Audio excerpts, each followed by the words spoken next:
د جبهه مقاومت ډلې مشر احمد مسعود یوه نوې کړنلاره اعلان کړه. احمد مسعود د طالبانو پر وړاندې غواړي چې جګړې ته دوام ورکړي او یوه نوې کړنلاره اعلان کړه.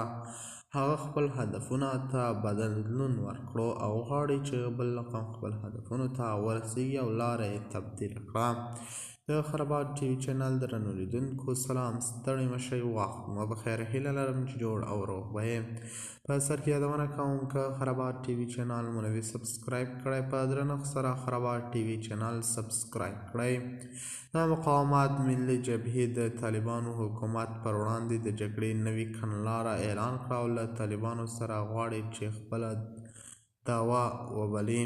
په افغانستان کې د طالبانو له بیا ځلې واکمنېدو د څو کاله پوره کېدو سره د افغانستان د مقاومت ملي جبهې د دوی پر وړاندې د جګړې نوې کړنلاره اعلان کړه.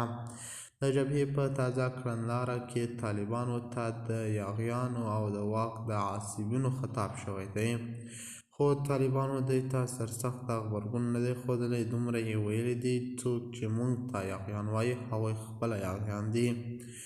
د طالبانو دفاع وزیر مولوي محمد یعقوب مجاهدي یوه بله مرکه کې ویلي ول چې هغه سیاستوال چې بهر دي او یا هم په کور دي د طالبانو حکومت پسې پوچ ویل او رد ویل کومه ګټه نه لري.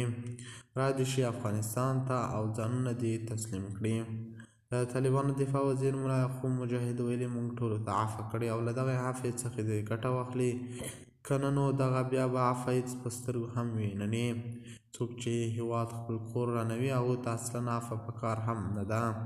د خرابات ټي وي چینل درنو لیدونکو سلام او زموږ د دې مهال چمتو کړی خبر د نورو خبرونو لپاره خرابات ټي وي چینل په درنښت سره سبسکرایب کړئ. د الله په امان تر بیا ښې چارې.